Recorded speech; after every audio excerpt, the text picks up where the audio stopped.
Hello everyone, स्वागत है आपका अपने यूट्यूब चैनल बीएड कोर्स में। मैं डॉक्टर नीलिमा। आज इस वीडियो में चर्चा करूंगी रविंद्रनाथ टैगोर के शैक्षिक दर्शन की कि शिक्षा के बारे में उनके क्या दृष्टिकोण थे। इससे पहले अगर आप बीएड के सिलेबस का हिंदी ट्रांसलेशन चाहते हैं या उसके नोट्स के वीडियो चाहते हैं तो डिस्क्रिप्शन बॉक्स में लिंक दिया हुआ है, आप वहाँ जाकर देख सकते हैं। और अगर आप मेरे चैनल पर नए हैं तो इसे सब्सक्राइब करके बेल आइकन दबा सकते हैं, जिससे आपको मेरे आने वाले वीडियो के नोटिफिकेशंस मिल सकें। तो आइए शुरुआत करते हैं। रविंद्रनाथ टैगोर, इन्हें गुरुदेव के नाम से भी जाना जाता है। अब हम संक्षिप्त में रविंद्रनाथ टैगोर के जीवन के विषय में जानते हैं। रविंद्रनाथ टैगोर का जन्म कलकत्ता के एक सुसंस्कृत, समृद्ध एवं प्रतिष्ठित परिवार में 6 मई 1861 ईस्वी को हुआ था। इन्होंने अपनी प्रारंभिक शिक्षा घर पर ही प्राप्त की और बाद में कानून की शिक्षा प्राप्त करने के लिए इंग्लैंड गए, परंतु वहां से भी बिना शिक्षा पूरी किए भारत वापस आ गए। इन्हें स्कूल के क्रमबद्ध तथा निष्क्रिय शिक्षा से घृणा थी, लेकिन बाल्यावस्था से ही इन्होंने बंगाली पत्र पत्रिकाओं में लेख लिखना शुरू किया और धीरे धीरे इनका शिक्षा के प्रति प्रेम बढ़ने लगा। बाद में इन्होंने अनेक कविताएं, उपन्यास और नाटक लिखे। इन्हें गीतांजलि के लिए नोबेल पुरस्कार भी मिला। ये साहित्य, दर्शन, शिक्षा और कला के क्षेत्र में भी इनकी अनुपम उपलब्धियां हैं, जिस कारण इन्हें पूरे विश्व में प्रसिद्धि मिली। इन्होंने लगभग पूरे विश्व का भ्रमण किया। 1901 ईस्वी में इन्होंने अपने विचारों को मूर्त रूप देने के लिए बोलपुर में शांति निकेतन की स्थापना की, जो बाद में विश्व भारती के नाम से विख्यात हुआ। तो इस तरह से टैगोर एक आदर्शवादी, मानवतावादी और व्यवहारवादी दार्शनिक थे। साथ ही ये एक समाज सुधारक भी थे। 1941 ईस्वी में इनकी मृत्यु हो गई। तो इस तरह से इनकी जो शिक्षा थी वो अधिकतर घर में ही हुई। इनके पिता महर्षि देवेंद्रनाथ टैगोर ने ही इनकी शिक्षा दीक्षा घर में इन्हें दी और इनको संस्कृत पढ़ाई, इन्हें भारतीय दर्शन नक्षत्र का ज्ञान दिया। उसके बाद उच्च शिक्षा के लिए इन्हें बंगाल अकादमी भेजा गया, किंतु वहाँ भी वे पढ़ाई छोड़कर आ गए। फिर इंग्लैंड गए, वहाँ भी इन्होंने पढ़ाई पूरी किए बिना ही ये वापस आ गए। फिर इनको गीतांजलि के लिए नोबेल पुरस्कार भी मिला था। फिर भारत सरकार ने इन्हें नाइट की भी उपाधि दी थी, लेकिन जालियांवाला बाग हत्याकांड के बाद इन्होंने ये उपाधि लौटा दी गई थी। इन्हें डिलीट की भी उपाधि दी गई थी। तो इस तरह से ये जो रविंद्रनाथ टैगोर थे, ये बहुमुखी प्रतिभा के धनी व्यक्ति थे। अब हम इनके जीवन दर्शन को देखते हैं, अर्थात जीवन के प्रति इनके क्या दृष्टिकोण थे। दार्शनिक रूप में टैगोर एक व्यक्तिवादी, प्रकृतिवादी, यथार्थवादी, मानवतावादी और आदर्शवादी थे। व्यक्तिवादी के रूप में इनका विश्वास था कि प्रत्येक व्यक्ति को उसके ढंग से तथा उसकी योग्यताओं के अनुरूप विकसित होने की स्वतंत्रता मिलनी चाहिए। प्रकृतिवादी के रूप में वे प्रकृति से अथाह प्रेम करते थे। उन्होंने प्रकृति को अपने शिक्षा प्रणाली में महत्वपूर्ण स्थान दिया। इन्होंने प्रकृति तथा मनुष्य के बीच सामंजस्य पर भी बल दिया। ये यथार्थवादी भी थे। इनके अनुसार शिक्षा का अर्थ मनुष्य को इस योग्य बनाना है कि वह शाश्वत सत्य की खोज कर सके। आदर्शवादी के रूप में टैगोर परमात्मा के अस्तित्व में विश्वास करते थे। उनका मानना था कि ईश्वर एक है और उसने ही मनुष्य और प्रकृति की रचना की है। मानवतावादी होने के कारण इन्होंने मानव को ईश्वर का रूप माना और उसकी विभिन्न शक्तियों के विकास का समर्थन किया। इस तरह से टैगोर के व्यक्तित्व में सभी दार्शनिक विचारधाराओं का समावेश था। उनके विचारों में, उनके दृष्टिकोण में सभी दार्शनिक विचारधाराओं का समावेश था। अब हम उनके शिक्षा दर्शन को देखते हैं कि शिक्षा के विषय में उनके क्या दृष्टिकोण थे। तो टैगोर बहुमुखी प्रतिभा के धनी तो थे ही, वे महान शिक्षा शास्त्री भी थे। संस्कृत साहित्य में जो स्थान महाकवि कालिदास का है, वही स्थान बांग्ला साहित्य में रविंद्रनाथ टैगोर का है। टैगोर अपने समय की शिक्षा पद्धति से असंतुष्ट थे। टैगोर शिक्षा को जीवन की अनिवार्य आवश्यकता मानते थे। इनके अनुसार शिक्षा वह सामाजिक प्रक्रिया है जिसके द्वारा मनुष्य भौतिक प्रगति करता है और आध्यात्मिक पूर्णता की प्राप्ति करता है। इनके अनुसार सर्वोच्च शिक्षा वह है जो हमारे जीवन और समस्त सृष्टि के बीच समरसता स्थापित करती है। अर्थात शिक्षा के द्वारा मनुष्य भौतिक प्रगति भी कर सकता है, अपनी भौतिक आवश्यकताओं की पूर्ति भी कर सकता है, साथ साथ आध्यात्मिक पूर्णता को भी प्राप्त कर सकता है। तो इस तरह से टैगोर ने शिक्षा को जीवन के लिए अनिवार्य माना। अब हम उनके आधारभूत सिद्धांतों को देखते हैं। तो सबसे पहले स्वतंत्रता का सिद्धांत। स्वतंत्रता का अभिप्राय नियंत्रण ना होना अर्थात आत्मनियंत्रण से है। वो आत्मनियंत्रण पर जोर देते थे। नंबर 2 है रचनात्मक अभिव्यक्ति का सिद्धांत। इनके अनुसार शिक्षा का उद्देश्य केवल परीक्षा पास करके प्रमाण पत्र प्राप्त करना नहीं है। शिक्षा द्वारा व्यक्तित्व के सभी पक्षों अर्थात रचनात्मक, आत्माभिव्यक्ति, हस्तकला, चित्रकला, नाटक इत्यादि का विकास भी करना है। थर्ड है प्रकृति के साथ संचार का सिद्धांत। इन्होंने प्रकृति तथा मनुष्य के समन्वय का समर्थन किया। और लास्ट है फोर्थ सार्वभौमिकता का सिद्धांत। इस सिद्धांत के अनुसार किसी भी व्यक्ति का विकास तब तक अधूरा है, अपूर्ण है, जब तक वह समस्त प्राणियों में एक ही आत्मा के दर्शन ना करने लगे। अब हम देखते हैं कि टैगोर के दृष्टिकोण में शिक्षा के क्या उद्देश्य हैं। सबसे पहले शारीरिक विकास। टैगोर ने सर्वाधिक बल मनुष्य के शारीरिक विकास को दिया। उनका मत था कि शारीरिक विकास के लिए अध्ययन कार्य को भी छोड़ना पड़े तो कोई विशेष बात नहीं। इनके अनुसार बच्चे को प्रकृति की गोद में क्रियाओं द्वारा विकसित होने का अवसर देना चाहिए, जैसे पेड़ों पर चढ़ने, तालाब में गोता लगाने, फूलों को तोड़ने, खेलकूद, व्यायाम, पौष्टिक भोजन इत्यादि की बात इन्होंने शारीरिक विकास के लिए की। नेक्स्ट है मानसिक विकास।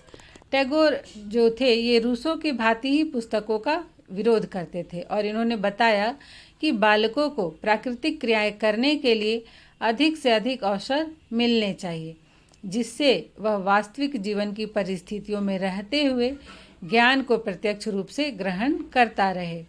इनके अनुसार बालक की स्मरण शक्ति, कल्पना शक्ति, चिंतन शक्ति, तर्क शक्ति का विकास करना चाहिए, जिससे बालक नए नए खोज कर सके, अपने जीवन को सुखमय बना सके, उपयोगी एवं अनुपयोगी तथ्यों में अंतर कर सके, सही गलत में अंतर कर सके।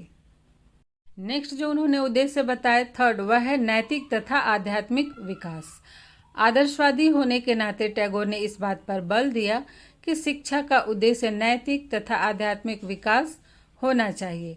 नैतिक शिक्षा के विषय में उन्होंने अपने लेखों में अनेक नैतिक तथा आध्यात्मिक मूल्य एवं आदर्शों पर प्रकाश डाला है तथा उनको प्राप्त करने के लिए अनुशासन, शांति, धैर्य, आंतरिक स्वतंत्रता तथा आंतरिक शक्ति एवं ज्ञान को परम आवश्यक बताया है। नेक्स्ट है नंबर 4 सभी शक्तियों का विकास। टैगोर ने बालक की सुषुप्त शक्तियों का विकास करना शिक्षा का मुख्य उद्देश्य बताया। उनका विचार था कि पुस्तकों, नियमों, शिक्षकों की अपेक्षा बालक का मूल्य कहीं अधिक है। उसकी व्यक्तिगत समस्याओं जैसे कि आत्मोद्धार, आत्मानुभव, आत्मपूर्णता तथा आत्मदर्शन आदि को बल केवल व्यक्तिगत प्रयत्नों के द्वारा ही प्राप्त हो सकता है।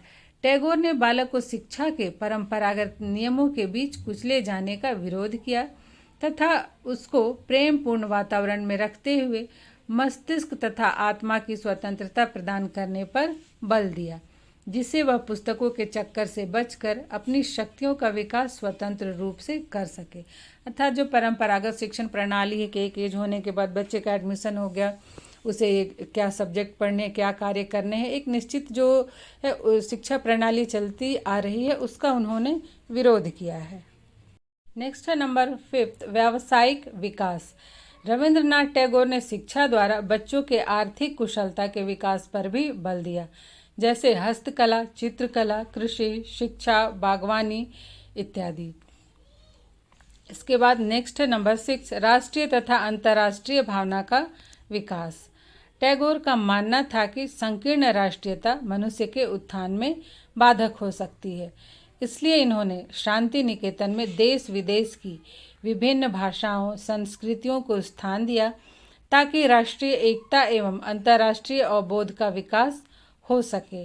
टैगोर यह चाहते थे कि शिक्षा के द्वारा बालक को अंतर्राष्ट्रीय समाज के बंधन में बांधा जाए, जिससे वह अंतर्राष्ट्रीय समाज के विकास हेतु प्रयास करता रहे। अर्थात वह बच्चे को शिक्षा के द्वारा वसुधैव कुटुंबकम की भावना से परिचित कराना चाहते थे।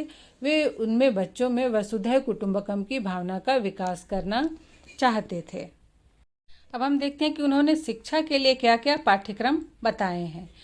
टैगोर ने अपने शांति निकेतन में क्रिया प्रधान पाठ्यक्रम को रखा, अर्थात करके सीखना ही क्रिया प्रधान पाठ्यक्रम कहलाता है, जिसमें नंबर 1 है विषय। उसमें मातृभाषा, संस्कृत, अंग्रेजी, इतिहास, भूगोल, प्रकृति अध्ययन, कला और संगीत। नंबर 2 है उपयोगी क्रियाएं, जिसमें है बागवानी, कृषि भ्रमण, विभिन्न वस्तुओं का संग्रह, क्षेत्रीय अध्ययन और प्रयोगशाला कार्य। 3rd है अन्य क्रियाएं, जिसमें खेलकूद, नाटक, संगीत, नृत्य, मौलिक रचना, समाज सेवा कार्य।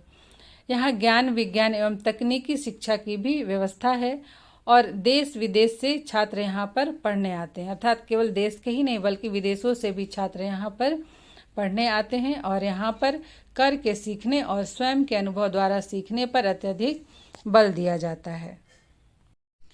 अब हम देखते हैं कि टैगोर ने शिक्षा की क्या विधि बताई है, क्या शिक्षण विधि बताई है। उनके अनुसार भ्रमण करते हुए शिक्षण शिक्षा की सर्वोत्तम विधि है।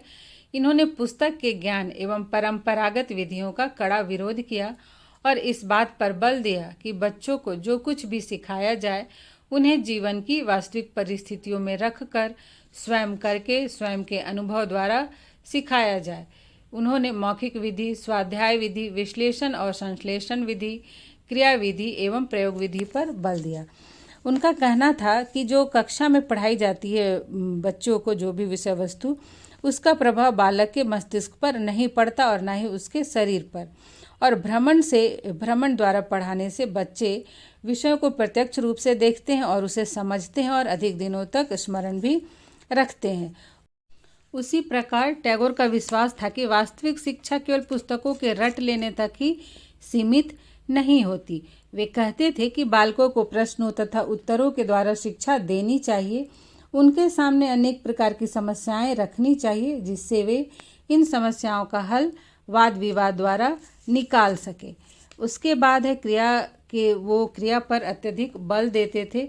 उनका कहना था कि पेड़ पर चढ़ने, फल तोड़ने, कूदने फांदने से थकावट दूर होती है, जिससे बालक ज्ञान प्राप्त करने के लिए अच्छी दशा में आ जाते हैं और उन्हें कोई भी कार्य करके स्वयं सिखाया जाना चाहिए। नेक्स्ट है अनुशासन। टैगोर आत्मानुशासन के पक्ष में थे, वे दंड के विरोधी थे। उनका कहना था कि स्वानुशासन के विकास के लिए विद्यालय में उच्च सामाजिक पर्यावरण होना चाहिए।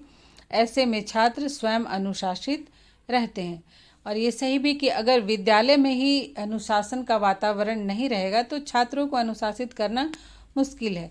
तो उससे अच्छा है कि विद्यालय का जो वातावरण हो वही अनुशासित हो, तो छात्र स्वयं ही अनुशासित बन जाएंगे।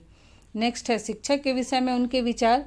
तो टैगोर ने कहा कि शिक्षक को ज्ञानी, संयमी, ब्रह्मचारी, चरित्रवान, बच्चों के व्यवहार को समझने वाला तथा सहानुभूतिपूर्ण व्यवहार करने वाला होना चाहिए। इसके लिए उन्होंने शिक्षक प्रशिक्षण की बात कही। नेक्स्ट है शिक्षार्थी। टैगोर शिक्षार्थी के व्यक्तित्व का आदर करते थे तथा व्यक्तिगत विभिन्नता के आधार पर ही शिक्षा की व्यवस्था करने पर बल देते थे।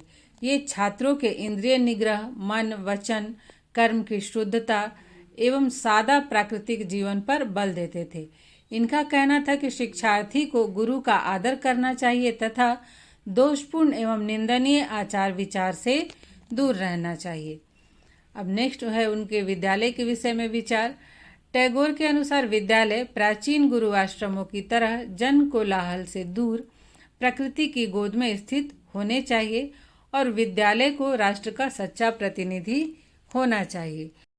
अब शिक्षा के कुछ अन्य पक्षों जैसे स्त्री शिक्षा के संबंध में टैगोर स्त्री शिक्षा के समर्थक थे। इनके अनुसार पुरुषों के समान ही स्त्रियों को भी प्राथमिक व उच्च शिक्षा दी जानी चाहिए, किंतु माध्यमिक स्तर पर स्त्रियों को गृह विज्ञान की शिक्षा अनिवार्य होनी चाहिए। और अंत में जन शिक्षा। टैगोर के अनुसार मनुष्य के दुखों का मूल कारण अशिक्षा है, इसलिए सर्वप्रथम सभी बच्चों के लिए अनिवार्य एवं निःशुल्क शिक्षा की व्यवस्था होनी चाहिए।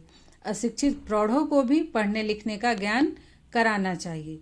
इस प्रकार शिक्षा के उद्देश्य, पाठ्यक्रम, शिक्षण विधियों, विद्यालय, शिक्षक और शिक्षार्थी, अनुशासन इत्यादि से संबंधित टैगोर के विचारों को देखकर यह कहा जा सकता है कि गुरुदेव ने भारतीय शिक्षा के लिए सुधार के जो भी सुझाव दिए वे सदैव स्मरण किए जाएंगे।